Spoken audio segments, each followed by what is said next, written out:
Hey guys, Daniel here today, and we are going to be focusing on the Minn Kota Talon 8-foot spike replacement. And I'm going to be showing you guys how to replace it, what to watch out for, and how simple it is, because from my understanding it's an extremely easy installation. And when I bought this boat just recently 2 weeks ago, this is the first time you guys are seeing it, so pretty cool. I'll be doing a boat walk around video in the very near future, but when I bought the boat, I didn't realize that one of the spikes was not attached to one of these talons. And I looked it up online. Spikes are only like $60 to replace, at least for the 8-foot version. And this is one of the early versions of the talons, and the replacement spike works for all versions apparently. So that's a really good thing. And so $60 for the talon, and hopefully we're gonna be able to replace it in underneath a half an hour. I'm hoping I can do it in maybe 20 minutes with filming. So stick with me, and we'll get into it right now. All right guys, so the first step is you want to be able to get your Minn Kota Talon pretty much flat, because if it was standing up, you wouldn't have room to stick that spike up in it. Once you have this midsection out, it's just not going to fit. So you want to be able to get your Minn Kota Talon flat as possible. I have tilt brackets on it. If you don't have tilt brackets, you're going to need to undo the bolts on either side of the bottom bracket so you can take it up and then lean it flat just like it is. And then you want to extend the midsection out like so. So you have access to this slot right here, this slot right here, and then you're also going to need access to this little pinhole right here as well. All right, so once you get it like that, Minn Kota recommends that you turn off your power, and then we'll get to the next step.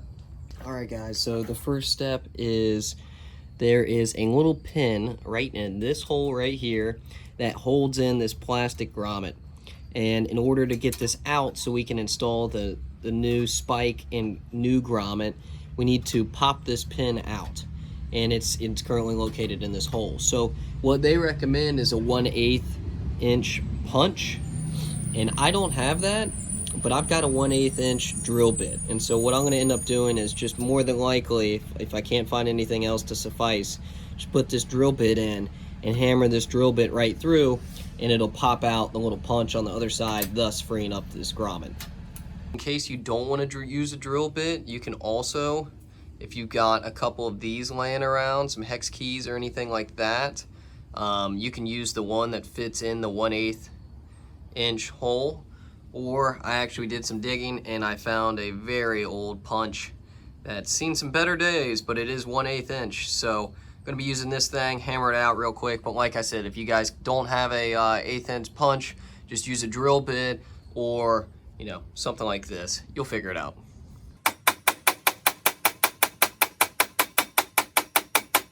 You can see I was hitting it from right here and pushing that pin all the way through, and you can see that pin is sticking out now on the left hand side. It was extremely tight, so I had to give it a lot of pressure with this thing. So if you are going to be using a drill bit or anything like that, just do be prepared. Drill bit's probably not going to be used again.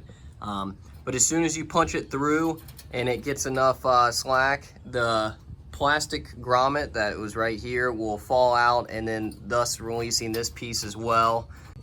So next there is another pin that needs to be removed right there. You can see it. And that is the reason we had to extend this midsection out as far as we did, so we could get from this to that. So I'll hammer that one out too, and that's only on older models. Luckily, if you have a newer model, they have a hex key or something along the lines of that, so you shouldn't actually have to hammer that out. It should be really easy. But I gotta hammer it out, so let me hammer it out real quick and we'll get to the next step. Of caution, this is why I make the videos and you guys watch them, because I can save you time. So I do dumb stuff. As you guys can see, one of these is a screw and one of them is the pin I just removed. And they look just about the same, especially when in a dark little crevice and there's dirt on them and stuff. But you guys know I popped that pin out of right here, and the directions said that this could either be a hex screw or a pin, and the older models had the pin. Well, turns out mine was an older, newer model because it had the hex screw on it, and I blasted that thing right through to the other side. So when I replace it, I'm more than likely going to have to put in a larger screw in its place, since the old threads are just basically torn out of what it was screwed into. So when you guys do it, definitely be careful, definitely double check. It is a hex screw if you are like me, and it takes a 5/64, and you guys probably can't see that right there, but the smallest one you're probably gonna have in a set. It takes the tiniest little one, so be wary of that and double check it before you go blasting it out like me. But I'll get on with the installation and show you the next step. All right, so the next step is to get this groove lined up with where this screw goes in. And so you want to insert it like so, and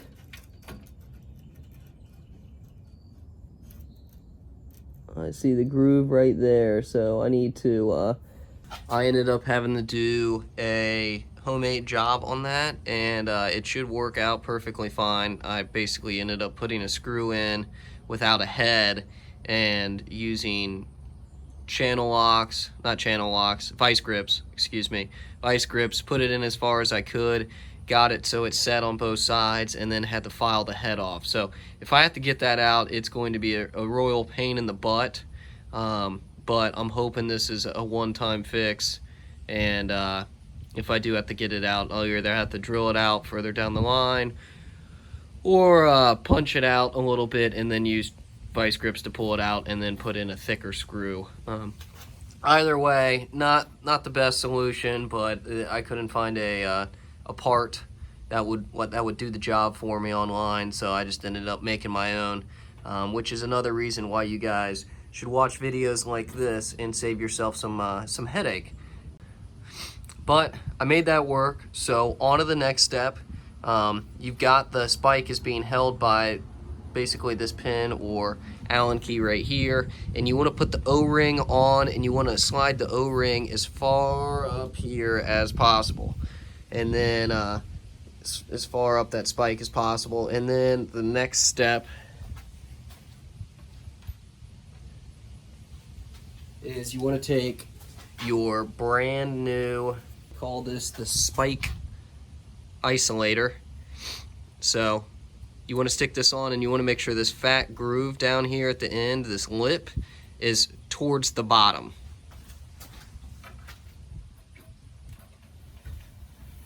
So slide it up like so. You can see this lip is down here at the bottom. We've already got the O-ring in there, and what this O-ring is going to do is it's going to sit and basically seat on a plastic piece that's already further up in this this metal housing, and this spike isolator is going to set that groove into place.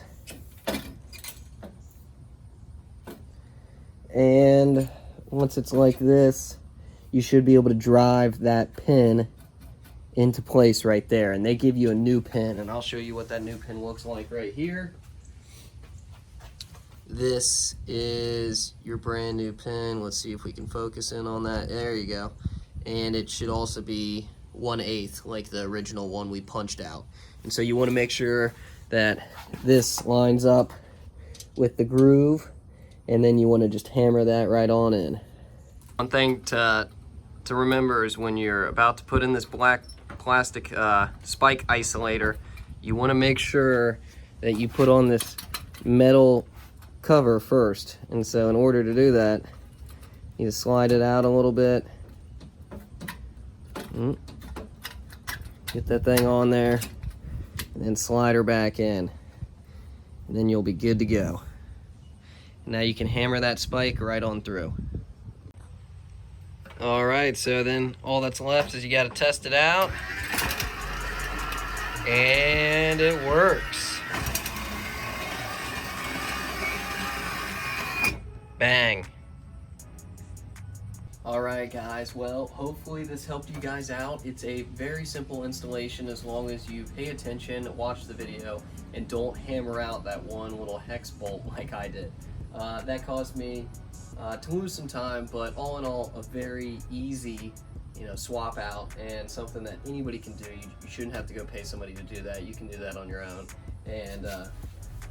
And yeah, I'm very happy with it. So hopefully you guys enjoyed the video. If you did, please be sure to hit a thumbs up and subscribe to the channel. I've got a lot of new updates that are going to be coming out to the boat, and I'm very excited. So until next time, guys, see ya.